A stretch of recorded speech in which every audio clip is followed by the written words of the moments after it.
تو سب سے پہلے ہم دیکھتے ہیں فجر کی سنتوں کو. فجر سے پہلے 2 سنتیں پڑھی جاتی ہیں. حضرت عائشہ سے روایت ہے، وہ کہتی ہیں کہ نبی صلی اللہ علیہ وسلم نوافل میں سے کسی کا اس قدر اہتمام نہیں کرتے تھے جتنا فجر سے پہلے کی 2 رکعتوں کا، یعنی انہیں پابندی سے ادا کرتے تھے. یعنی سب سے زیادہ کس چیز کا اہتمام کرتے؟ فجر کی سنتوں کا. نبی صلی اللہ علیہ وسلم کسی حال میں بھی یہ سنتیں نہیں چھوڑتے تھے. قابوس اپنے والد سے روایت کرتے ہیں، انہوں نے کہا کہ میرے والد نے ایک عورت کو عائشہ رضی اللہ تعالی عنہا کی طرف بھیجا تاکہ وہ ان سے سوال کرے کہ کون سی نماز رسول اللہ صلی اللہ علیہ وسلم کو زیادہ محبوب تھی، یعنی آپ پسند کرتے تھے، یعنی جس پر آپ ہمیشگی کرتے تھے، کبھی بھی آپ اس کو نہیں چھوڑتے تھے. تو انہوں نے کہا وہ نماز جو آپ کسی صورت نہ چھوڑتے، خواہ صحت مند ہوتے یا مریض ہوتے یا سفر میں ہوتے یا مقیم ہوتے، وہ فجر سے پہلے کی 2 رکعتیں ہیں. سمجھ آگے؟ یعنی آپ کو یہ نماز بہت زیادہ محبوب تھی، فجر سے پہلے کی 2 سنتیں جو کسی حال میں بھی آپ نہیں چھوڑتے تھے، نہ صحت کی حالت میں، نہ مرض کی حالت میں، نہ سفر کی حالت میں، نہ قیام کی حالت میں. اگر کوئی چیز نبی صلی اللہ علیہ وسلم کو محبوب ہو، آپ کو پیاری ہو، تو ہمیں بھی پیاری ہونی چاہیے. بہت سے لوگ اس بات کا دعویٰ تو کرتے ہیں کہ وہ اللہ تعالیٰ سے محبت کرتے ہیں. ہم سب یہ دعویٰ کرتے ہیں، لیکن اس محبت کا ثبوت نہیں دیتے. اس محبت کا ثبوت رسول اللہ صلی اللہ علیہ وسلم کی سنت کی پیروی میں ہے. اگر ہمیں واقعی اللہ تعالیٰ سے محبت ہے تو پھر ہمیں کیا کرنا چاہیے؟ صبح سویرے اٹھ کر جو پہلی نماز ہم پڑھتے ہیں، یعنی دن کے آغاز میں، وہ صحیح طور پر ادا ہونی چاہیے. یعنی اس کے صرف فرض نہ پڑھ لیں بلکہ سنتیں بھی پڑھیں. صحیح مسلم کی حدیث ہے، حضرت عائشہ رضی اللہ عنہا روایت کرتی ہیں، رکعت الفجر خیر من الدنیا وما فیہا، فجر سے پہلے کی 2 رکعتیں دنیا اور جو کچھ اس میں ہے اس سے بہتر ہیں.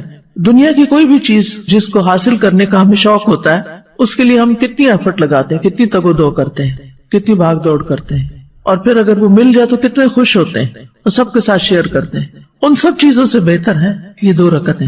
ایک اور روایت ہے صحیح مسلم کی، حضرت عائشہ رضی اللہ عنہا سے روایت ہے کہ نبی صلی اللہ علیہ وسلم نے طلوع فجر کے وقت 2 رکعت نماز پڑھنے کے بارے میں فرمایا کہ ان کو پڑھنا میرے نزدیک ساری دنیا سے زیادہ محبوب ہے.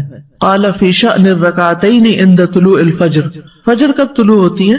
جب سورج نکلتا ہے، جب آپ روزہ بند کرتے ہیں، جب رات کا اختتام ہو جاتا ہے. ابن القیم رحمہ اللہ کہتے ہیں کہ جب آپ صلی اللہ علیہ وسلم سورۃ الفاتحہ سے فارغ ہو جاتے تو آپ اس کے علاوہ کسی اور سورت کو پڑھنے لگتے، اور کبھی آپ اس سورت کو لمبا کرتے، کبھی سفر یا کسی اور وجہ سے سورت کو ہلکا کر دیتے، اکثر میانہ روی اختیار کرتے. 3 صورتیں ہو گئی، کون سی؟ خوب لمبا، بالکل چھوٹا اور درمیانہ. تو اکثر کیا کرتے تھے؟ درمیان میں رہتے. سورۃ فاتحہ کے بعد کی قرات کا حکم ابو سعید خدری رضی اللہ عنہ سے مروی ہے کہ ہمیں ہمارے نبی صلی اللہ علیہ وسلم نے نماز میں سورۃ فاتحہ اور جو سورت آسانی سے پڑھ سکیں اس کی تلاوت کا حکم دیا ہے. یعنی عام حکم کیا ہے؟ اٹس این اوپن چوائس، جو آپ کا دل چاہے پڑھے، پابندی نہیں ہے اس میں. جو سورۃ فاتحہ کی تو کیا ہے؟ پابندی ہے کہ وہی پڑھنی ہے آپ نے، اس کا آلٹرنیٹ کوئی نہیں دیا گیا. لیکن باقی قرآن کی قرات میں آپ کے پاس آلٹرنیٹ ہے، جو چاہے پڑھیں.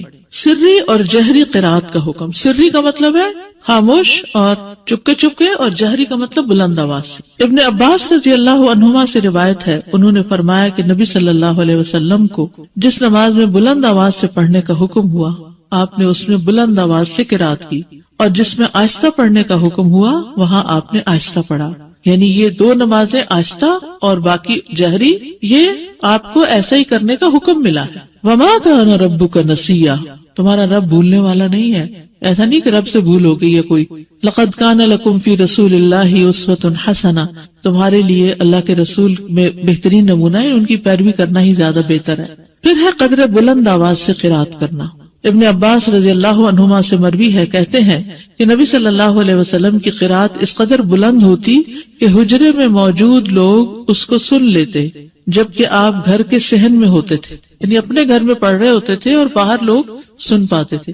اسی طرح اور صحابہ بھی جب اپنے گھر میں پڑھ رہے ہوتے تھے تو راستے سے گزرنے والوں کو آواز آ رہی ہوتی تھی, اور آپ صلی اللہ علیہ وسلم اندھیرے میں بھی لوگوں کے گھروں کے پاس سے جب گزرتے تو ان کی آوازوں کی وجہ سے ان کے گھروں کو پہچان لیتے تھے. مسجد نبوی میں بھی لائٹ نہیں تھی تو کہاں مدینہ کی گلیوں میں گپ اندھیرے میں بھی آپ کو پتہ چل جاتا تھا کہ یہ کس کا گھر ہے, یہ کس کا ہے, کہ ان کی راتیں آباد ہوتی تھیں اور وہ اونچی آواز میں قرات کر رہے ہوتے تھے. اور جب لائٹ ہی نہیں تھی تو مصحف دیکھ کے کہاں سے پڑھنا ہوتا تھا اس وقت رات کے وقت تہجد میں.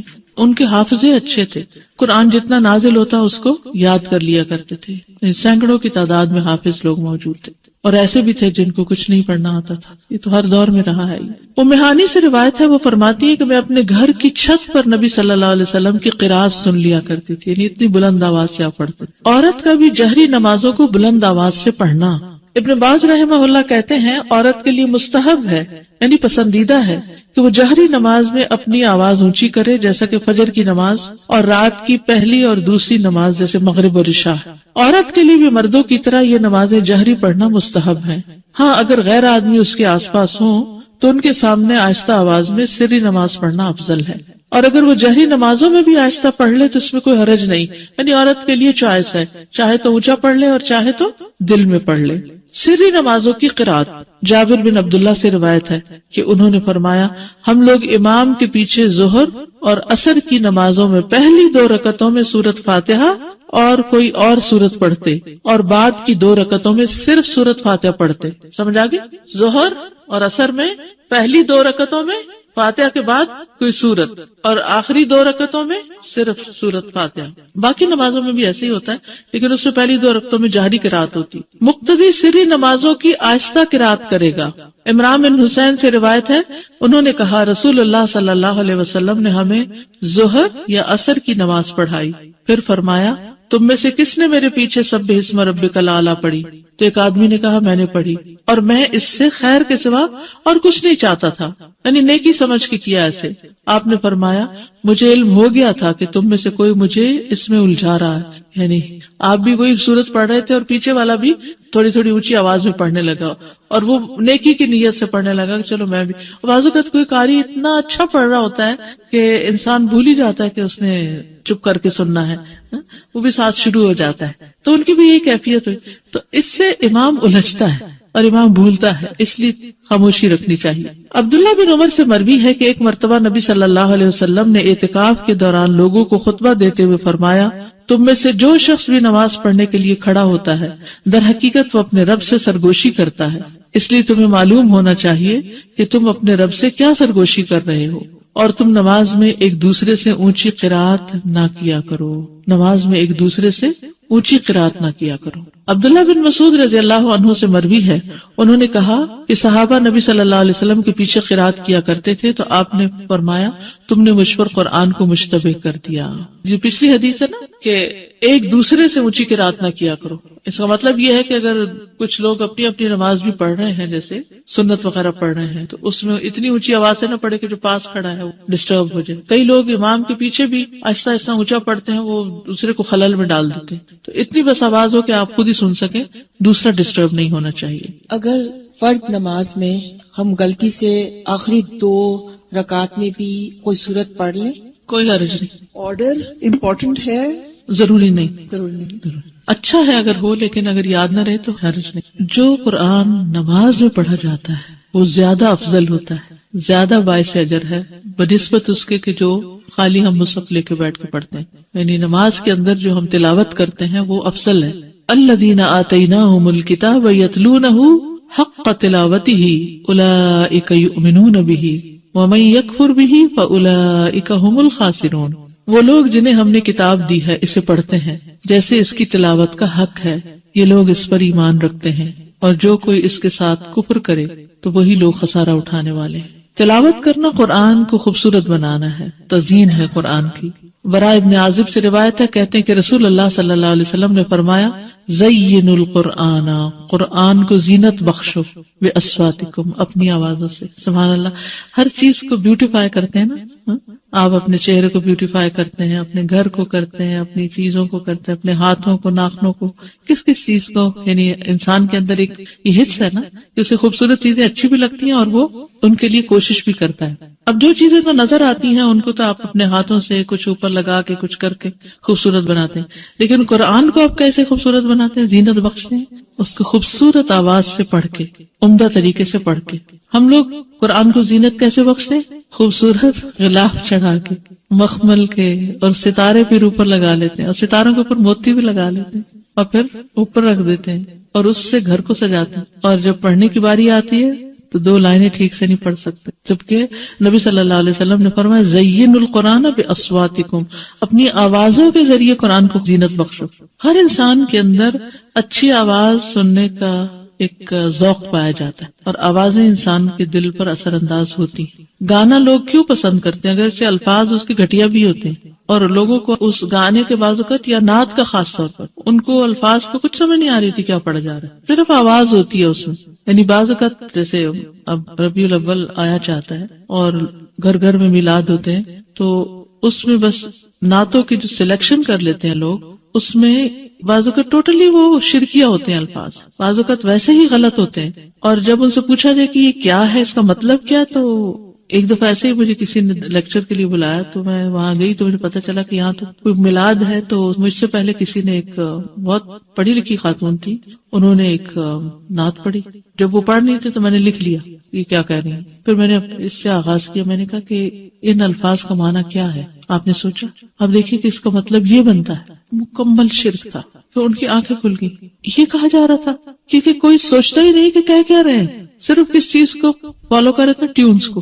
وہ انڈین گانوں کی ٹیونز کبھی کسی کی کبھی کسی کی، تو صرف کاپی کیا جا رہا ہوتا. کیونکہ انسان کے اندر ایک طلب ہے نا. اب اس کو پتا چلا گانا سننا تو منع ہے، اچھے الفاظ نہیں ہے، شرم کی بات ہے، تو چلو نعت سن لیتے. نعت کو وہ الٹرنیٹ بنا لیتے ہیں، اور جب وہ نعت سننے لگتے ہیں تو اس میں وہ گانے سے بھی زیادہ بدترین جب شرک آ جاتا ہے، اس عمل برباد. آپ دیکھیے شرک ایسی چیز ہے جس سے عمل برباد ہو جاتے ہیں، معمولی چیز نہیں ہے. اور ایسی مجلس میں نہیں بیٹھنا چاہیے کہ جس میں شرک کی باتیں ہو رہی ہوں. لیکن بعض اوقات اتفاق ہو جاتا ہے، آپ کے سامنے ایسی چیزیں آ جاتی ہیں تو پھر آپ کا فرض بنتا ہے کہ آپ لوگوں کو سمجھائیں بھی. اور سمجھانے کا طریقہ یہ ہونا چاہیے کہ ان الفاظ کو کھول کے ان کے سامنے رکھ کے انہی سے پوچھیں، ان سے کوسچن کریں.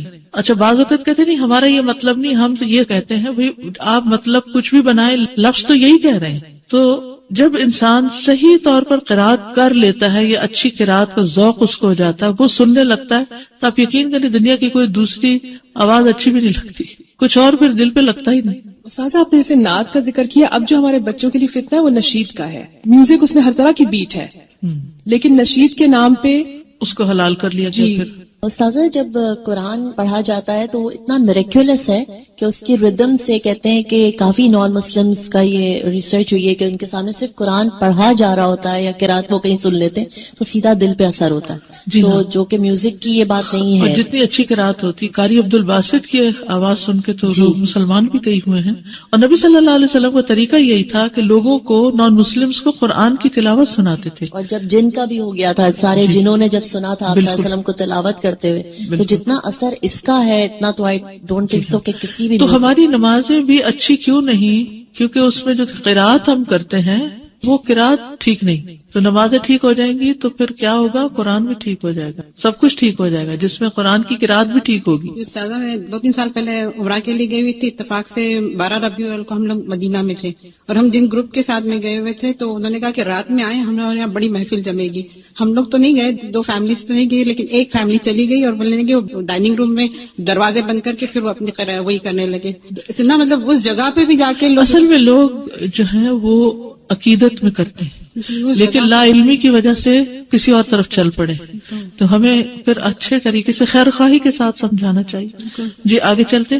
شقیق بن سلمہ رحمہ اللہ نے کہا عبداللہ کے پاس سے کوئی سونے سے مزین مصحف لے کے گزرا، یعنی سونے کا پانی لگا ہوتا، تو انہوں نے کہا مصحف کو سب سے بہتر چیز جس سے مزین کیا جا سکتا ہے وہ حق کے ساتھ اس کی تلاوت کرنا ہے. سونے کا پانی چڑھانا نہیں بلکہ اچھی قرات کرنا. ہر حرف پر 10 نیکیاں ملتی ہیں. نماز میں 3 آیات کی تلاوت کا اجر، 3 آیات. رسول اللہ صلی اللہ علیہ وسلم نے فرمایا کیا تم میں سے کوئی شخص یہ پسند کرتا ہے کہ جب وہ اپنے گھر واپس آئے تو اس میں 3 بڑی فربہ حاملہ اونٹنیاں موجود پائی. ہم نے عرض کی جی ہاں. آپ نے فرمایا بس 3 آیات جنہیں تم میں سے کوئی شخص اپنی نماز میں پڑھتا ہے وہ اس کے لیے 3 موٹی تازی حاملہ اونٹنیوں سے بہتر ہیں. یعنی قل هو اللہ احد اللہ الصمد لم یلد ولم یولد ولم یکن لہ کفوا احد پڑھنا جو ہے اتنا مال اکٹھا کرنے سے بہتر ہے. اب یہ صرف میں آپ کو بتا رہی ہوں جو چیز احادیث سے پتہ چلتی ہے کہ نماز میں بھی قرات کا فائدہ کتنا ہے. میں نے پہلے عرض کیا نا کہ نماز کے اندر جو قرآن پڑھا جاتا ہے اس کا اجر و ثواب بڑھ جاتا ہے، اور 3 آیتوں کا اجر بھی 3 اونٹنیوں سے مادی چیزوں سے اس کو برابر کر کے دکھایا گیا، کمپیریزن کیا گیا. نماز میں 10 آیات کی تلاوت کا بے حد اجر و ثواب. نبی صلی اللہ علیہ وسلم نے فرمایا جس آدمی نے رات کی نماز میں 10 آیات تلاوت کی اس کے لیے اجر کا خزانہ لکھ لیا جاتا ہے، اجر کا خزانہ، اور یہ خزانہ دنیا و ما فیہا سے بہتر ہے. اللہ اکبر. اور پھر جب قیامت کا دن ہوگا تو تمہارا رب عز و جل فرمائے گا پڑھتا جا اور ہر آیت کے بدلے میں 1 درجہ چڑھتا جا، یہاں تک کہ جو سب سے آخری آیت اس کو یاد ہوگی اس تک پہنچ جائے گا. تب تیرا رب عز و جل بندے سے فرمائے گا مٹھی بھرو. وہ بندہ اپنے ہاتھ کے اشارے سے کہے گا اے رب تو خوب جانتا ہے کہ کیا بھروں. تو وہ فرمائے گا کہ ایک ہاتھ میں ہمیشگی اور دوسرے میں نعمتیں بھر لو. اور یہ اجر و ثواب ہے کس چیز کا؟ نماز میں قرآن کی تلاوت کا. 10 آیات کی تلاوت غفلت سے نکالنے کا سبب ہے، اور یہ سب نماز سے متعلق اجر ہے. وہ جو آپ پڑھتے ہیں نا ہر حرف پہ 10 نہیں کیا، وہ نماز یا نماز کے علاوہ سب جگہ، لیکن یہ اب نماز کے اندر پڑھنے لگے تو اجر کتنا بڑھ گیا. رسول اللہ صلی اللہ علیہ وسلم نے فرمایا جس شخص نے 10 آیتوں سے قیام کیا وہ غافلوں میں نہیں لکھا جاتا، یعنی وہ غافل نہیں. 100 آیات کی تلاوت فرما برداری کی علامت ہے. ومن قام ب100 آیۃ کتب من القانتین، اور جو 100 آیتوں سے قیام کرے وہ فرما برداروں میں لکھا جاتا ہے. قوموا للہ قانتین میں اس کا شمار ہو جاتا ہے. رسول اللہ صلی اللہ علیہ وسلم نے فرمایا جس نے رات کی نماز میں 100 آیات کی تلاوت کی اسے غافلین میں نہیں لکھا جاتا، اسے فرما برداروں میں لکھ لیا جاتا ہے. 1000 آیات کی تلاوت کا بے انتہا اجر. رسول اللہ صلی اللہ علیہ وسلم نے فرمایا جو 1000 آیات سے قیام کرے وہ بے انتہا ثواب جمع کرنے والوں میں لکھا جاتا ہے. تو اس کے لیے حرص ہونی چاہیے کہ کچھ صورتیں زبانی آتی ہوں جنہیں ہم نماز میں پڑھ سکیں. 30واں پارہ تو کرنا ہی کرنا چاہیے، اور اس کے لیے میں نے آپ کو ایک ہوم ورک دیا تھا کہ آپ ایک اسکیجول بنا لیں 30ویں پارے کو پڑھنے کا، کہ فجر میں کون سی صورتیں پڑھنی ہے اور ظہر میں اور عصر میں، ترتیب بنا لیں. تو اس سے یہ ہوگا کہ انشاءاللہ بہت کچھ نماز میں پڑھ سکتے ہیں. جی مغرب، عشاء، تہجد یہ سب اس میں آتا ہے. ایون فجر بھی آپ دیکھیں دن نکلنے سے پہلے پڑھی جاتی ہے. فجر کی نماز میں قرات حضرت عائشہ سے روایت ہے، انہوں نے فرمایا کہ نبی صلی اللہ علیہ وسلم صبح کی نماز فجر سے پہلے ہلکی پھلکی سی 2 رکعتیں پڑھتے تھے. حتیٰ کہ میں سوچتی کہ شاید آپ نے ام الکتاب نہیں پڑھی، نہیں سورۃ فاتحہ بھی نہیں پڑھی. یعنی فجر سے پہلے کی 2 سنتیں ہلکی ہلکی، اور اس میں ایک میں قل یا ایھا الکافرون اور دوسری میں قل ھو اللہ.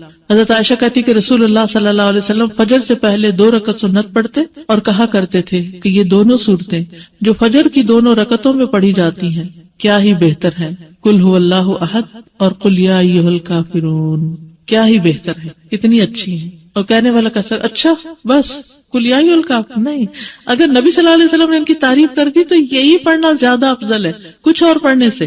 نماز فجر میں 60 سے 100 آیات کی قرات.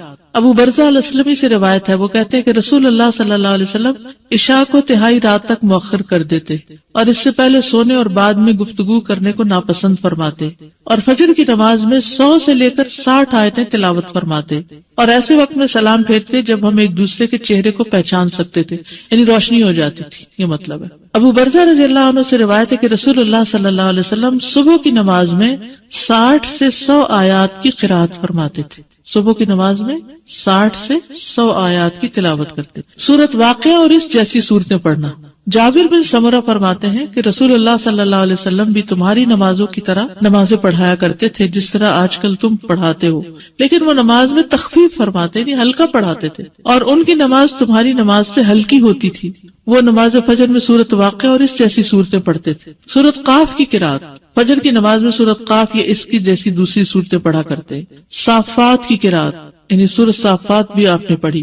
سورت التکویر اذا الشمس کورت اس کو بھی پڑھتے ہوئے سنا فجر کی نماز میں عمر بن حریث نے. سورت المؤمنون کی آیات یعنی پوری سورت نہیں بلکہ اس کی آیات. عبداللہ بن صاحب سے روایت ہے، انہوں نے کہا نبی صلی اللہ علیہ وسلم نے ہمیں مکہ میں صبح کی نماز پڑھائی تو سورت مؤمنون کی قرات شروع کی، حتیٰ کہ موسیٰ اور ہارون علیہ السلام کا ذکر آیا یا عیسیٰ علیہ السلام کا ذکر آیا تو اس وقت نبی صلی اللہ علیہ وسلم کو کھانسی آنے لگی تو آپ رکوع میں چلے گئے. اس سے کیا پتہ چلتا ہے کہ اگر انسان کو بھولنے لگ جائے، بعض اوقات ایسا ہوتا ہے نا کہ امام بڑی اچھی قرات کرتا کرتا جا رہا ہوتا ہے اور ایک دم بیچ میں اٹکنا شروع ہو جاتا ہے، تو پھر بجائے اس کے کہ وہ غلط پڑھے، اللہ اکبر کر دے، یا کھانسی آ گئی یا کوئی بھی وجہ ہو گئی، تو پھر بیچ میں بھی آدھی سورت کے بھی رکوع کیا جا سکتا ہے. بعض اوقات یہ بھی ہو سکتا ہے کہ آدھی ایک رکعت میں اور آدھی دوسری رکعت میں. سورۃ الروم کی قرات صبح کی نماز میں آپ نے کی. سورۃ زلزال کی قرات، اب آپ دیکھیے کہاں لمبی لمبی صورتیں بھی اور کہاں اذا زلزلت الارض زلزالها. سورۃ الفلق اور الناس کی قرات، کبھی ایسا ہوتا ہے نا دیر سے آنکھ کھلی آپ کی تو لمبی تو نہیں پڑھ سکتے، تو پھر کیا ہے 2 چھوٹی صورتیں پڑھ لیں، یہ بھی آپ کی سنت ہے. مختلف آیات کی قرات، یعنی پوری سورت نہیں کچھ آیتیں. یہ بھی سوال آتا ہے نا کچھ لوگوں کی طرف سے کہ اگر سورت البقرہ کی آخری آیات مثلا ہم پڑھ رہے ہیں یا آیت الکرسی پڑھ رہے ہیں تو کیا یہ کافی ہے؟ جی ہاں کافی ہے. اور اس کی دلیل کیا ہے؟ قطبہ بن مالک سے روایت ہے کہ انہوں نے فجر کی نماز میں نبی صلی اللہ علیہ وسلم کو وَالنَّخْلَ بَاسِقَاتٍ لَهَا طَلْعٌ نَضِيدٌ کی قرات کرتے ہوئے سنا، یعنی یہاں سے پڑھا. کل آپ نے دیکھا ہوگا جمعے کی نماز میں سورۃ العلیٰ اور سورۃ الغاشیہ کی آخری آیتیں پڑھی گئی، پوری سورت نہیں پڑھی گئی کیونکہ جمعے کا ٹائم ہمارے یہاں مختصر ہوتا ہے. یہاں ابن عباس کہتے کہ رسول اللہ صلی اللہ علیہ وسلم فجر کی 2 رکعتوں میں سے پہلی میں قرآن میں سے آیت قولوا آمنا باللہ وما انزل الینا والا حصہ پڑھتے جو سورۃ البقرہ کی آیت ہے، اور دوسری میں آل عمران کی آیت آمنا باللہ واشہد بأننا مسلمون والا حصہ پڑھتے، یعنی ایک میں ایک سورت، دوسری میں دوسری کا حصہ.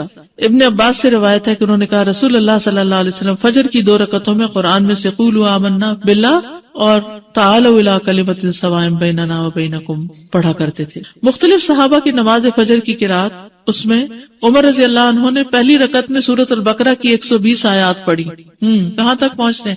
پہلا سپارہ ختم ہو جاتا ہے. پھر عبداللہ بن مسعود پہلی رکعت میں سورۃ انفال کی 40 آیات اور دوسری رکعت میں مفصلات میں سے سورت پڑھی، یعنی ایک میں آیات پڑھی اور ایک میں پوری سورت پڑھی. ایسے بھی کیا جا سکتا ہے، ضروری نہیں کہ اگر آپ نے ایک میں آیات پڑھی تو دوسری میں بھی آیات پڑھیں، یا ایک میں سورت پڑھی تو دوسری میں بھی سورت، دونوں طرح. قتادہ نے اس شخص کے متعلق جو ایک سورت کو 2 رکعتوں میں اس کے 2 حصے کر کے یا ایک ہی سورت کو 2 رکعت میں دہراتا ہے، فرمایا یہ سب اللہ کی کتاب ہے، ہر طرح سے پڑھنا جائز ہے. سورۃ اخلاص کی قرات ہر سورت میں ایک صحابی پڑھتے تھے تو آپ کو شکایت کی گئی تو آپ نے پوچھا اس سے، تو اس نے جواب دیا مجھے اس سورت سے محبت ہے. آپ نے فرمایا تیرا اس سورت سے محبت کرنا تجھے جنت میں داخل کر دے گا. ٹھیک ہے. اچھا، جمعے کے دن فجر کی نماز کی پہلی رکعت میں سورۃ السجدہ اور دوسری میں الدہر پڑھا کرتے تھے. اچھا، یہ جو ساری احادیث آپ کے سامنے میں نے رکھی ہیں، اس سے آپ کو سمجھ میں کیا آیا؟ پہلے تو حفظ ہونی چاہیے، بالکل ٹھیک ہے. ہم لمبی بھی پڑھ سکتے ہیں، ایز پر سچویشن چھوٹی بھی پڑھی جا سکتی ہے. آیات بھی کسی سورت کی منتخب کر کے پڑھ سکتے ہیں اور پوری سورت بھی پڑھ سکتے ہیں. جی، فجر کی نماز لمبی پڑھی ہے. اب آگے ظہر اور عصر مغرب سب نمازوں کا انشاءاللہ ذکر کریں گے کہ کیا کیا پڑھا ہے. مجھے ذاتی طور پر اس کا بڑا ہی شوق ہوتا تھا کہ پتہ چلے کہ آپ کیا پڑھتے تھے، کس نماز میں کتنا پڑھتے تھے. تو انشاءاللہ یہ چیزیں آپ کے سامنے آئیں گی تاکہ اس میں سے جو چاہیں آپ پھر اختیار کر لیں. ٹھیک ہے. اگر فرض نماز میں نے شروع کی اور میں ایک سورت شروع کیا لیکن اس کو بھول گئی ہوں تو میں کوئی اور شروع کر سکتی ہوں اس کی جگہ؟ اور آپ یہ جو 60 to 100 آیات کہہ رہی ہیں، یہ ایک رکعت میں کہ دونوں ملا کے؟ دونوں طرح. نماز کے بعد کے اذکار، ایک بار اللہ اکبر کہنا اور اونچی آواز میں. ابن عباس کہتے ہیں میں نبی صلی اللہ علیہ وسلم کی نماز کے مکمل ہونے کو تکبیر کی وجہ سے سمجھ جاتا تھا، یعنی سلام پھیرنے کے بعد آپ اللہ اکبر کہتے. نمبر 2، 3 بار استغفر اللہ کہنا، میں اللہ سے بخشش مانگتا ہوں. صبان کہتے ہیں کہ رسول اللہ صلی اللہ علیہ وسلم جب اپنی نماز سے فارغ ہوتے تھے تو 3 مرتبہ استغفار فرماتے. ولید کہتے ہیں کہ میں نے اوزائی سے پوچھا آپ استغفار کس طرح فرمایا کرتے تھے، تو انہوں نے کہا آپ اس طرح فرماتے استغفر اللہ استغفر اللہ استغفر اللہ. اس کی کیا حکمت ہے؟ نماز کے بعد استغفار کرنے. استغفار کا مطلب ہے بخشش مانگنا، یعنی اگر کوئی ہم سے غلطی ہو گئی ہے، بھول چوک ہو گئی ہے تو اللہ تعالیٰ اس کو معاف کر دینا اور ہماری نماز قبول کر لینا، غلطی معاف کر. نمبر 3، اللہم انت السلام ومنک السلام تبارکت ذی الجلال والاکرام. استغفار کے بعد صوبان رضی اللہ عنہ کہتے ہیں کہ رسول اللہ صلی اللہ علیہ وسلم جب اپنی نماز سے فارغ ہوتے تو 3 مرتبہ استغفار فرماتے اور یہی پڑھتے اللہم انت السلام آخر تک. نمبر 4 لا الہ الا اللہ وحدہ لا شریک لہ لہ الملک ولہ الحمد وہو علی کل شیء قدیر 3 بار. حدیث ہے مغیرہ بن شعبہ کے کاتب وارد سے مروی ہے کہ معاویہ رضی اللہ عنہ نے مغیرہ کو لکھا کہ کوئی حدیث جو آپ نے رسول اللہ صلی اللہ علیہ وسلم سے سنی ہو وہ مجھے لکھ کر بھیجیں. راوی نے بیان کیا کہ پھر مغیرہ رضی اللہ عنہ نے انہیں لکھا کہ میں نے آپ صلی اللہ علیہ وسلم سے سنا ہے آپ اپنی نماز سے فارغ ہونے کے بعد 3 مرتبہ یہ دعا پڑھتے. یہ پیغمبروں کی دعا ہے نا جو عرفہ کے دن سب پیغمبروں نے مانگی. لا الہ الا اللہ وحدہ لا شریک لہ لہ الملک ولہ الحمد وہو علی کل شیء قدیر. 5ویں دعا ہے لا الہ الا اللہ وحدہ لا شریک لہ لہ الملک ولہ الحمد وہو علی کل شیء قدیر. اللہم لا مانع لما اعطیت ولا معطی لما منعت ولا ينفع ذا الجد. ایک روایت میں منک الجد بھی آتا ہے، یہ اگلی روایت ہے ولا ينفع ذا الجد منک الجد. 6ٹھی دعا ہے لا الہ الا اللہ وحدہ لا شریک لہ لہ الملک ولہ الحمد یحیی ویمیت وہو حی لا یموت بیدہ الخیر وہو علی کل شیء قدیر. یہ دعا اور کس موقع پہ پڑھی جاتی؟ بازار جاتے ہوئے. کئی لاکھ نیکیوں کا ثواب ہے جو بازار میں یہ دعا پڑھ لے. اللہم لا مانع لما اعطیت ولا معطی لما منعت ولا ينفع ذا الجد منک الجد. ترجمہ دیکھ رہے ہیں نا آپ سامنے. 3 بار پڑھنا، ٹھیک ہے، یعنی لا الہ الا اللہ وحدہ 3 بار اور پھر اللہم لا مانع. 7ویں دعا لا الہ الا اللہ وحدہ لا شریک لہ لہ الملک ولہ الحمد وہو علی کل شیء قدیر. لا حول ولا قوة الا باللہ لا الہ الا اللہ ولا نعبد الا ایاہ لہ النعمة ولہ الفضل ولہ الثناء الحسن لا الہ الا اللہ مخلصین لہ الدین ولو کرہ الکافرون. اس میں سے کچھ دعائیں ایاک نستعین میں بھی ہیں اور نمازوں کے بعد کے اذکار کا کارڈ بھی موجود ہے الگ سے، اس میں یہ دعائیں ہیں. پھر تحلیل کے کلمات، اس کے بعد تسبیحات 33 بار سبحان اللہ، 33 بار الحمدللہ، 33 بار اللہ اکبر اور 100 پورا کرنے کے لیے لا الہ الا اللہ وحدہ لا شریک لہ لہ الملک ولہ الحمد وہو علی کل شیء قدیر. اب تک سب سے زیادہ دعا کون سی آئی ہے؟ لا الہ الا. سوچئے آپ کتنی دفعہ پڑھتے ہیں نماز کے بعد؟ 10 دفعہ تو صبح اور شام کے بعد پڑھتے ہیں. ابو ہریرہ رضی اللہ عنہ سے روایت ہے کہ جس نے ہر نماز کے بعد 33 مرتبہ سبحان اللہ، 33 مرتبہ الحمدللہ، نبی کریم صلی اللہ علیہ وسلم نے فرمایا اس شخص کی مثال جو اپنے رب کو یاد کرتا ہے اور جو اپنے رب کو یاد نہیں کرتا زندہ اور مردہ جیسے ہے. تو ذکر کو زندگی سے تشبیہ دی گئی ہے، یعنی جس طرح انسان زندگی کے ساتھ خوبصورت ہوتا ہے، یعنی اس کا ظاہر خوبصورت ہوتا ہے جب زندہ ہوتا ہے، جب مر جاتا ہے تو آپ دیکھیں میت کیسی لگتی ہے، تو اسی طرح ذکر کے ساتھ انسان کا باطن روشن ہوتا ہے اور خوبصورت ہوتا ہے. ذکر جو ہے یعنی اللہ کی یاد جو ہے اس کی کئی اقسام ہیں. قرآن، نماز، تسبیحات، علم کا سیکھنا سکھانا، یہ اس وقت ہم ذکر کی مجلس میں ہیں. پھر اسی طرح دوسروں کو امر بالمعروف کرنا، نہی عن المنکر کرنا. تو یہ جو ذکر ہے اس کی کسی بھی شکل میں یہ اللہ تعالیٰ کے نزدیک ہر چیز سے بہتر عمل ہے. نبی صلی اللہ علیہ وسلم نے فرمایا کیا میں تمہیں تمہارا بہترین عمل نہ بتاؤں جو تمہارے مالک کے نزدیک اچھا اور پاکیزہ ہے اور تمہارے درجات میں سب سے بلند ہے اور سونا چاندی کے خرچ کرنے سے بہتر ہے اور اللہ کی راہ میں جہاد کرتے ہوئے تمہارے کفار کی گردنیں مارنے اور ان کے تمہاری گردنیں مارنے سے بھی افضل ہے. صحابہ نے عرض کیا کیوں نہیں؟ آپ نے فرمایا اللہ تعالیٰ کا ذکر، چاہے آپ نماز میں کر رہے ہیں، نوافل میں کر رہے ہیں، تلاوت قرآن کے ذریعے کر رہے ہیں، تعلیم قرآن کے ذریعے کر رہے ہیں، تسبیحات کے ذریعے کر رہے ہیں، درود شریف پڑھ رہے ہیں، کسی بھی طرح کھڑے بیٹھے لیٹے چلتے پھرتے، فارمل وے میں، انفارمل وے میں، اونچے یعنی جہرن اور سرن، جس شکل میں بھی آپ اللہ کو یاد کرتے ہیں تو اس کی اتنی زیادہ فضیلت ہے، بہت افضل عمل ہے. اور اس کے برعکس کیا ہوتا ہے؟ اللہ تعالیٰ سے غافل ہو جانا، بھول جانا. اور وہ عموماً کب ہوتا ہے؟ جب ہم دنیا میں خوب محو ہو جاتے ہیں. اسی طرح رسول اللہ صلی اللہ علیہ وسلم نے فرمایا بہترین عمل یہ ہے کہ جب تم دنیا سے رخصت ہو تو تمہاری زبان اللہ کے ذکر سے تر ہو، اور یہ اسی وقت ہو سکتا ہے جب ہمیں ہر حالت میں ذکر کرنے کی عادت ہو. یعنی ذکر جو ہی چھوٹے تو ہمیں کبھی سی محسوس ہونے لگے کہ کچھ رہ گیا ہے، کچھ چھٹ گیا میرے ہاتھ سے، کچھ نکل گیا ہے، کچھ کمی سی ہے، وہ خالی پن فوراً محسوس کر لے. ہم ذکر کرنے والے سب سے آگے آگے ہوں گے. رسول اللہ صلی اللہ علیہ وسلم نے فرمایا مفردون سبقت لے گئے. صحابہ نے پوچھا اللہ کے رسول مفردون کون ہے؟ آپ نے فرمایا اللہ کا بہت ذکر کرنے والے مرد اور ذکر کرنے والی عورتیں. ذکر کی حالت میں مسلسل اللہ تعالیٰ کا ساتھ ملتا ہے، اللہ کا قرب نصیب ہوتا ہے. اللہ تعالیٰ فرماتے ہیں میں اپنے بندے کے ساتھ ہوں جب تک وہ مجھے یاد کرتا ہے اور میری یاد میں اپنے دونوں ہونٹ ہلاتا ہے. پھر شیطانی حملوں سے بچاؤ کا مضبوط قلعہ ہے. یحییٰ علیہ السلام نے بنی اسرائیل کو خطاب کیا اور اس میں ایک بات یہ کہی کہ بندہ جب تک اللہ کے ذکر میں مصروف رہتا ہے تو شیطان کے حملوں سے محفوظ ایک مضبوط قلعے میں ہوتا ہے، یعنی دشمن سے بچا ہوا ہوتا ہے. پھر جنت کے باغیچے ہیں ذکر کی مجلسیں، جیسے یہ مجلس ہے. رسول اللہ صلی اللہ علیہ وسلم نے فرمایا جب تم لوگ جنت کے باغوں کے پاس سے گزرو تو کچھ کھا پی لیا کرو. صحابہ نے پوچھا جنت کے باغوں سے کیا مراد ہے؟ آپ نے فرمایا مجالس ذکر کی مجلسیں.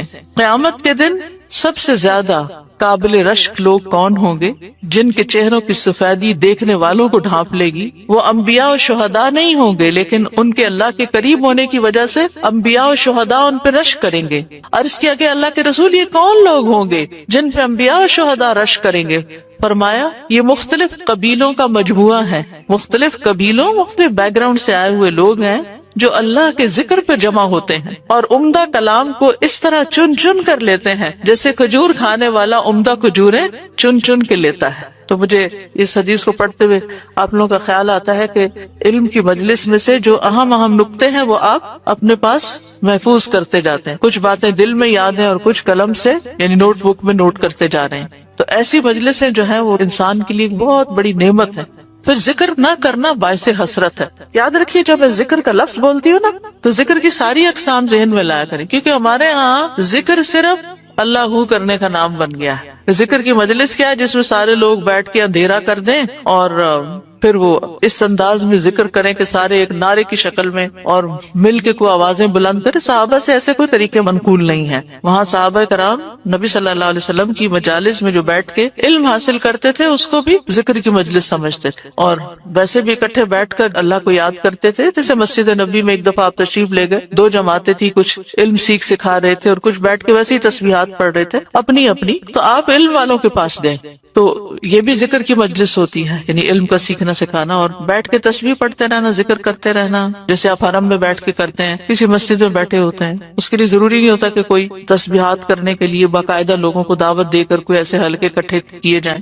ذکر نہ کرنا باعث حسرت ہے. نبی صلی اللہ علیہ وسلم نے فرمایا جو لوگ کسی جگہ پر مجلس کریں لیکن اس میں اللہ کا ذکر نہ کریں اور نبی صلی اللہ علیہ وسلم پر درود نہ بھیجیں تو وہ ان کے لیے قیامت کے دن باعث حسرت ہوگی. اگرچہ وہ اجر و ثواب کی بنیاد پر جنت میں داخل ہو جائیں گے لیکن انہیں حسرت ہوگی کہ ہم نے یہ وقت کیوں گنوا دیا. ذکر نہ کرنے والے بدترین مخلوق ہیں، بد نصیب لوگ ہیں. عمر بن ابسہ سے روایت ہے رسول اللہ صلی اللہ علیہ وسلم نے فرمایا جب بھی سورج چڑھتا ہے اللہ عز و جل کی ہر ایک مخلوق اللہ عز و جل کی تسبیح اور حمد و ثنا بیان کرتی، یعنی صبح ہوتے ہی ساری مخلوق ذکر میں لگ جاتی. لیکن شیطان اور اولاد آدم میں سے آتا قسم کے لوگ ذکر نہیں کرتے. تو میں نے بنی آدم میں آتا قسم کے لوگوں کے بارے میں سوال کیا. آپ نے فرمایا بدترین مخلوق، یا فرمایا اللہ کی مخلوق میں سے بدترین لوگ، یعنی آسمان و زمین، سورج چاند ستارے درخت شجر حجر ہر چیز ذکر میں مشغول ہے سوائے ان لوگوں کے جو سو کے وقت گزار رہے ہیں یا غفلت میں پڑے ہوئے ہیں. ابو ہریرہ رضی اللہ عنہ روایت کرتے ہیں نبی کریم صلی اللہ علیہ وسلم نے فرمایا 2 کلمے رحمان کو بہت محبوب ہیں، زبان پر بہت ہلکے ہیں لیکن قیامت کے دن ترازو میں بہت بھاری ہوں گے. سبحان اللہ و بحمدہ سبحان اللہ العظیم. اللہ اپنی حمد کے ساتھ پاک ہے، اللہ پاک ہے جو بہت عظمت والا ہے. تو جیسے ہم جانتے ہیں کہ نفلی عبادت میں افضل عمل اللہ کا ذکر ہے، تو یہاں پر اس ذکر کی خاص شکل بتائی گئی کہ اللہ تعالیٰ کی حمد و ثنا اور پاکی بیان کرنا. سبحانہ کا مطلب کیا ہوتا ہے کہ وہ پاک ہے. تو جس کلام میں جس ذکر میں اللہ تعالیٰ کی پاکی بیان کی جائے، تسبیح بیان کی جائے اور حمد و ثنا بیان کی جائے وہ اللہ تعالیٰ کا چنا ہوا کلام ہے. رسول اللہ صلی اللہ علیہ وسلم سے سوال کیا گیا کون سا کلام افضل ہے؟ آپ نے فرمایا جو اللہ نے اپنے فرشتوں اور بندوں کے لیے چنا. کیا فرمایا؟ جو اللہ نے اپنے فرشتوں اور اپنے بندوں کے لیے چنا. سبحان اللہ و بحمدہ. ٹھیک ہے، سبحان اللہ و بحمدہ. یہ تمام مخلوق کی نماز ہے، تمام مخلوق کی نماز ہے. نوح علیہ السلام کی وفات کا وقت جب آیا تو انہوں نے اپنے بیٹے سے فرمایا کہ میں تمہیں ایک وصیت کر رہا ہوں، 2 باتوں کو کرنے کا حکم دیتا ہوں، 2 باتوں سے روکتا ہوں. اور 2 کرنے کے جو کام بتائے اس میں سے ایک لا الہ الا اللہ کا اقرار، کہ اگر 7 آسمان اور 7 زمینوں کو ترازو کے ایک پلڑے میں رکھ دیا جائے اور لا الہ الا اللہ کو دوسرے پلڑے میں، تو لا الہ الا اللہ والا پلڑا جھک جائے گا. اور اگر 7 آسمان اور 7 زمینیں ایک بند کڑے کی شکل اختیار کر لیں تو لا الہ الا اللہ اس کو بھی توڑ دے گا. اتنی طاقت ہے اس کلام کے اندر. اور دوسرا یہ کہ سبحان اللہ و بحمدہ کا ورد کرتے رہنا، کیونکہ یہ ہر چیز کی نماز ہے اور اس کے ذریعے مخلوق کو رزق ملتا ہے. اور میں تمہیں شرک اور تکبر سے منع کرتا ہوں. یہ 2 منع کرنے والی چیزیں. اسی طرح ان کلمات کو اگر کوئی 100 دفعہ دن میں پڑھے تو اس کے گناہ مٹ جاتے ہیں، گناہ جھڑ جاتے ہیں، چاہے سمندر کی جھاگ کے برابر ہی کیوں نہ ہو. پھر اسی طرح ایک اور حدیث میں آتا ہے سنن ترمذی کی، جو شخص سبحان اللہ العظیم و بحمدہ کہتا ہے اس کے لیے جنت میں کھجور کا ایک درخت لگا دیا جاتا ہے، صرف ایک دفعہ کہنے سے. کہہ دیجیے سبحان اللہ العظیم و بحمدہ. اللہ کے راستے میں سونا خرچ کرنے سے بہتر ہے.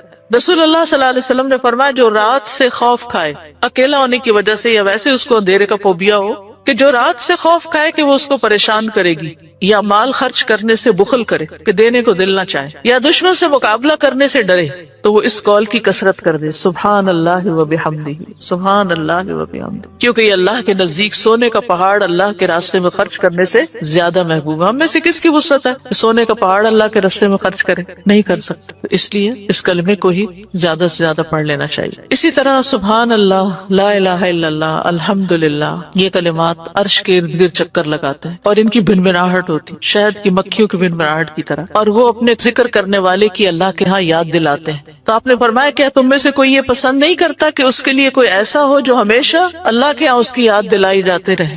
یعنی کوئی ایسا طریقہ ہو کہ ہمیشہ عرش کے ارد گرد آپ کا ذکر ہوتا رہے. قیامت کے دن بھی یہ انسان کا بچاؤ کریں گے، یعنی جہنم سے بچانے کے لیے سبحان اللہ والحمد للہ ولا الہ الا اللہ واللہ اکبر. پھر اہل جنت کا ذکر کیا ہوگا؟ ان کے سانس کے ساتھ ان کو تسبیح و تحمید سکھا دی جائے گی کہ بولنا بھی نہیں پڑے گا، سانس لیں گے اور سانس کے ساتھ اللہ کا ذکر جاری ہو جائے گا. یہ جو احادیث نے بیان کی، یہ آپ کے پاس کارڈ ہونا چاہیے تسبیحات کی فضیلت والا، اس میں لکھی ہوئی ہے، دوسروں کے ساتھ بھی شیئر کریں. اور خاص طور پہ بچوں کو ذکر کرنا سکھائیں، ان کے اندر بھی ایک کامنس آتی ہے، ایک سکینت آتی ہے. ہم بعض اوقات یہ سوچتے ہیں تو بچے ہی ہیں، ابتدائی عمر سے، چھوٹی عمر سے کہ چلو یہ پڑھو، انگلیوں پہ گنتے ہیں، اچھا تم نے کتنی دفعہ پڑھ لی، کتنے جنت میں درخت لگائے، تو آہستہ آہستہ ان کو عادت ہو جاتی ہے. پھر ذکر کی ایک قسم اللہ کے نام پڑھنا، اللہ کے نام یاد کرنا. عن ابی ہریرہ ان رسول اللہ صلی اللہ علیہ وسلم قال ان للہ 99 اسما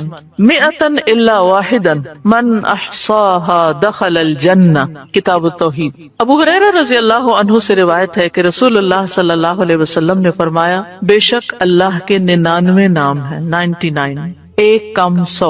جو شخص ان سب کو محفوظ رکھے گا، یاد کر لے گا، وہ جنت میں داخل ہوگا. من احصاها، تو احصاء سے مراد ان کو گننا، ان کے معنی پہچاننا، ان کے تقاضے کے مطابق عمل کرنا. خالی لکھ کے یا جمع کر کے یاد کر لیا جائے اور مطلب ہی نہ پتا ہو اور اس کے مطابق عمل نہ ہو تو پھر یہ وعدہ نہیں پورا ہوتا. احصاء میں ہر چیز کا جمع ہو جانا ہے، یعنی اللہ تعالیٰ کے ناموں کی حدود کی حفاظت کرنا، ان کو پہچاننا، ان کا معنی جاننا، ان کی فضیلت جاننا، کہاں پڑھنا ہے. امام ابن قیم کہتے ہیں کہ اللہ کے اسماء کو گن کر محفوظ کرنے کے کچھ مراتب ہیں. بندہ جب ان ناموں کو یاد کر لیتا ہے تو وہ جنت میں داخل ہو جاتا ہے، اور یہی اس کی سعادت اور نجات اور فلاح کا مرکز ہے. وہ کہتے ہیں پہلا مرتبہ ان کے الفاظ کو گننا اور شمار کرنا، دوسرا مرتبہ ان کے معنی اور مدلول کو سمجھنا، تیسرا مرتبہ ان کے ساتھ دعا مانگنا. قرآن میں آتا نا وَلِلَّهِ الْأَسْمَاءُ الْحُسْنَى فَادْعُوهُ بِهَا، اور اللہ ہی کے لیے ہے اچھے اچھے نام، بس تم اس کو ان کے ساتھ پکارو. اللہ کے نام لے کے، جیسے یا حی یا قیوم، یا اللہ، یا رب، یا رحمان، یا رحیم، یا کریم، یا ذی الجلال والاکرام، اور باقی بھی اسی طرح۔ پھر ہے دعا مانگنے کے 2 مرتبے ہیں۔ نمبر 1 دعاء العبادہ، یعنی اللہ کی تعریف ان ناموں کے ساتھ کرنا، ہمارا رب رحیم ہے، کریم ہے، تو یہ تعریف عبادت کی دعا ہوتی ہے، دعاء العبادہ کہتے ہیں اس کو۔ اور دوسرا ہے دعاء المسئلہ، طلب اور مانگنے کی دعا، کہ ان ناموں کے ساتھ پکار کے اللہ کو پھر سوال کرنا، اور اسماء حسنہ کے ساتھ، یہ نہیں کہ اپنی طرف سے اللہ تعالیٰ کا کوئی نام بنا کے اور پھر اس سے دعا کرنا، یا موجود، یا ذات، یا شیء، اس طرح کی باتیں نہیں، بلکہ اللہ کے جو پراپر نام قرآن و سنت سے ثابت ہیں ان کے ساتھ دعا مانگنا۔ تو یاد رکھیے کہ اللہ کی پہچان یہ علم کا پہلا مرتبہ ہے۔ سب سے پہلے جس کو جاننا چاہیے، جس کے بارے میں ہمیں معلوم ہونا چاہیے کہ وہ کون ہے، وہ اللہ رب العزت ہے۔ فَاعْلَمْ أَنَّهُ لَا إِلَهَ إِلَّا هُوَ، جان لو کہ اللہ کے سوا کوئی الہ نہیں۔ یہ علم ہر ایک پر فرض ہے کہ ہمارا خالق کون ہے، ہمارا مالک کون ہے، ہمارا رازق کون ہے، ہمارا معبود کون ہے، ہماری مشکل کشا کون ہے، ہمارا حاجت روا کون ہے، اور جو بھی اللہ تعالیٰ کے باقی نام ہے، پہچان ہے۔ یہ علم تمام علوم سے افضل ہے، کیونکہ جب ایک انسان، کوئی بچہ، بوڑھا، جوان اللہ تعالیٰ کو جان لیتا ہے نا، تب ہی اس کی زندگی درست ہوتی، تب ہی اس کو واقعی ہدایت ملتی، تبھی وہ اللہ کے لیے سب کچھ کرتا ہے، تبھی اس کے اندر تقویٰ پیدا ہوتا ہے، تبھی وہ حلال حرام کی تمیز کرتا ہے، کیونکہ یہ سب کچھ کرنا اس کے لیے اللہ نے اپنی عبادت کے لیے پیدا کیا، اور اگر ہم اللہ ہی کو نہیں پہچانتے تو عبادت کس کی کر رہے ہیں؟ پہلا کام اللہ کی پہچان ہے، اللہ کی معرفت، خود بھی اور اپنی آل اولاد کو بھی اور اپنے آس پاس کے لوگوں کو۔ اور اللہ کی پہچان کے لیے اللہ کے ناموں کا علم حاصل کرنا ضروری ہے۔ پھر اس سے ایمان میں بھی اضافہ ہوتا ہے، جتنا جتنا آپ اللہ کو زیادہ جانتے چلے جاتے ہیں اتنا اتنا آپ کا ایمان بڑھتا ہے۔ اسی لیے اس کو اشرف العلوم کہا گیا ہے کہ تمام علوم کا سردار ہے یہ۔ پھر اسی طرح اللہ تعالیٰ کے ناموں کو پڑھنے، یاد کرنے، جاننے، سمجھنے کے بارے میں کچھ اصول و قواعد ہیں۔ اس میں پہلی بات یہ کہ اللہ کے تمام نام توقیفی ہیں، اس میں عقل کی کوئی گنجائش نہیں، یعنی بذریعہ وحی معلوم ہوئے۔ ہم اپنے پسند سے اللہ کا کوئی نام نہیں رکھ سکتے، یعنی آپ یہ نہیں کہہ سکتے کہ مجھے اللہ سے بڑی محبت ہے تو میرا دل چاہتا ہے میں اللہ تعالیٰ کا یہ نام رکھ دوں، خود سے کوئی رکھ دوں، یہ نہیں کر سکتے آپ، ٹھیک ہے؟ کسی انسان کو، کسی بشر کو، کسی جن کو، کسی فرشتے کو یہ اختیار نہیں کہ وہ اپنی مرضی پسند سے اللہ کا کوئی نام رکھ دے اور اس سے اس کو پکارنا شروع کر دے، اور اس کی لاجک صرف یہ دے کہ یہ تو محبت کی بات ہے اور میں محبت سے یوں پکارتی ہوں اللہ کو۔ نہیں، اس کی اجازت نہیں، کیونکہ جتنا اللہ تعالیٰ خود اپنے آپ کو جانتا ہے ہم نہیں جانتے، اور جتنا اس نے چاہا ہمیں اپنے بارے میں علم دیا، اور وہ علم بھی نبی صلی اللہ علیہ وسلم کے ذریعے ہم تک پہنچا ہے، تو اس کو حاصل کرنے کی کوشش کریں۔ پھر اسی طرح دوسری بات یہ کہ اس بارے میں کتاب و سنت سے آگے نہ بڑھیں، عقل، رائے، خواہش۔ امام احمد کہتے ہیں اللہ کی صفت نہیں بیان کی جائے گی مگر وہی جو خود اس نے اپنی ذات کی بیان فرمائی ہے یا رسول اللہ صلی اللہ علیہ وسلم نے بیان کی۔ ہم قرآن و سنت سے آگے نہیں بڑھیں گے، خود یا کسی عالم یا کسی اور انسان کے بتائے ہوئے نام کے مطابق نہیں کام کریں گے۔ پھر اگلی بات یہ کہ اللہ کے ناموں میں الحاد سے بچنا چاہیے۔ الحاد سے، الحاد کا مطلب کیا ہے؟ سیدھے رستے سے ہٹ جانا۔ لحد ہوتی ہے نا وہ قبر جو بغلی قبر ہوتی، نیچے گڑھا کھودتے کھودتے سائڈ پہ قبر کھودنا شروع کر دینا۔ تو اس کی بہت سی صورتیں ہو سکتی ہیں، جیسے اللہ کے کسی نام کا انکار کر دیا جائے، یا نام جن صفات پر دلالت کر رہے ہیں ان کا انکار کر دیا جائے، جیسے امت میں کچھ ایسے فرقے گزرے ہیں کہ جو یہ کام کرتے رہے ہیں۔ پھر اسی طرح بغیر تحریف، تعطیل، تکییف اور تمثیل کے اسماء و صفات پر ایمان لانا ضروری۔ تحریف یعنی خود تبدیلی کرنا، تعطیل یعنی کسی صفت کو معطل کر دینا، تکییف کسی کیفیت کو بتانا، تمثیل یعنی مثال بیان کرنا، ان چیزوں سے بچنا چاہیے۔ پھر ایک اہم بات یہ بھی یاد رکھیے کہ 99 تو ہمیں بتایا گیا کہ اتنے تو کم از کم یاد کر لو، لیکن یہ یاد رکھیے اللہ کے صرف 99 نیم نہیں ہیں، وہ اس سے زیادہ ہیں۔ اس لیے بعض کتابوں میں آپ کو زیادہ بھی ملیں گے، لیکن یہاں مراد کیا ہے کہ یعنی اتنے تو زبانی یاد کر سکتا ہے انسان، یا آسانی سے ہر ایک کو معلوم ہو ہی سکتے ہیں، کیونکہ حدیث میں آتا ہے اسألک بکل اسم هو لک سمیت به نفسک وانزلته فی کتابک او علمته احدا من خلقک او استأثرت به فی علم الغیب عندک۔ اے اللہ میں تجھ سے تیرے ہر نام کے واسطے سے دعا کرتا ہوں، وہ نام جو تو نے اپنی ذات کے لیے رکھے، یا جو نام تو نے اپنی کتاب میں اتارے، یا وہ جو اپنی مخلوقات میں سے کسی کو سکھا دیے، یا وہ نام جو تو نے اب تک اپنے خزانہ غیب میں محفوظ رکھے۔ اس سے کیا پتہ چلتا ہے کہ کچھ نام تو خزانہ غیب میں ہے. اور جیسے حدیث شفاعت میں آتا ہے نا کہ نبی صلی اللہ علیہ وسلم کو اللہ تعالیٰ قیامت کے دن اپنی حمد و ثنا بیان کرنے کی تعریف کرنے کے لیے وہ کچھ سکھائیں گے جو اس سے پہلے نہیں سکھائی ہوگی وہ تعریف.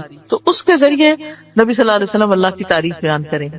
یعنی وہ علم ابھی تک نبی صلی اللہ علیہ وسلم کے پاس بھی نہیں، وہ قیامت کے دن دیا جائے گا، جس کی بنا پر آپ اللہ تعالیٰ کی تعریف کریں گے، پھر دعا کریں گے اور پھر آپ کو شفاعت کا اذن دیا جائے گا، جو شفاعت کبریٰ کی حدیث آتی ہے. الہدیٰ نے اللہ تعالیٰ کے ناموں کا ایک کارڈ ریوائز کر کے چھاپا تھا جس میں قرآن اور سنت کی دلیل سے وہ نام لیے گئے ہیں، اور باقی جو تاج کمپنی کے چھپے ہوئے نام، ان میں کچھ نام ایسے ہیں جو اللہ کے نام نہیں ہیں، وہ اللہ تعالیٰ کے افعال ہیں جن سے لوگوں نے خود نام بنا لیے.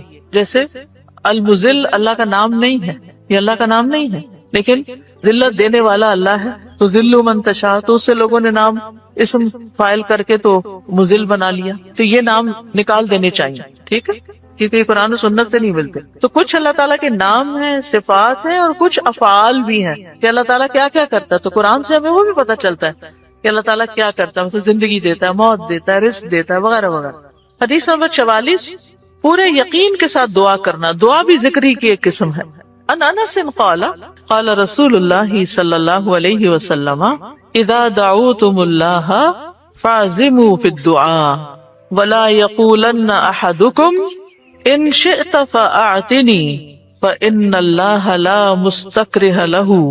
انس رضی اللہ عنہ روایت کرتے ہیں کہ رسول اللہ صلی اللہ علیہ وسلم نے فرمایا، جب تم اللہ کو پکارو تو پکارنے میں عزم رکھو، یعنی اچھی طرح پکارو، اور تم میں سے ہرگز کوئی یوں نہ کہے کہ اگر تو مجھے چاہے تو عطا کر دے اور چاہے تو نہ کرے. یعنی لکھا ہوا نہیں یہاں، لیکن مطلب یہی بنتا ہے، کیونکہ اللہ کو کوئی بھی مجبور نہیں کر سکتا. ٹھیک ہے، تو یہاں دعا مانگنے کا ادب سکھایا گیا ہے کہ دعا پورے یقین کے ساتھ مانگنی چاہیے. یا اللہ تو دے سکتا ہے، تو مجھے عطا کر. یہ نہ کہے تو چاہے تو عطا کر، وہ تو دینے پہ قادر ہے. اس سے پورے یقین اور عزم کے ساتھ دعا کریں. اسی طرح دعا مانگنے کے کچھ اور آداب بھی ہیں. مسئلہ یہ کہ غافل دل سے دعا نہ کریں، کیونکہ اللہ تعالیٰ بے پرواہ دل کی دعا قبول نہیں کرتا. پھر یقین سے دعا کریں کہ قبولیت کا یقین ہو کہ نہیں اللہ تعالیٰ سنتا ہے. یہ نہیں پتہ نہیں سنے گا کہ نہیں، بہت مانگی ہے ابھی تک تو ہماری بات نہیں مانی گئی، پتہ نہیں آگے کیا ہوگا، میری تو سنتا ہی نہیں. نعوذ باللہ، ایسی باتیں نہیں کرنی چاہیے. آپ کہ اللہ آپ کے تو بس میں ہے سب کچھ، آپ تو سب کچھ کر سکتے ہیں. پھر اسی طرح بغیر ہچکچاہٹ کے رب سے دعا کرنی چاہیے. کس سے؟ بغیر ہچکچاہٹ، پورے یقین سے. نبی صلی اللہ علیہ وسلم نے فرمایا، جب تم میں سے کوئی آدمی اللہ کے سامنے اپنی خواہش کا اظہار کرے تو وہ زیادہ سے زیادہ مانگے، کیونکہ وہ اپنے رب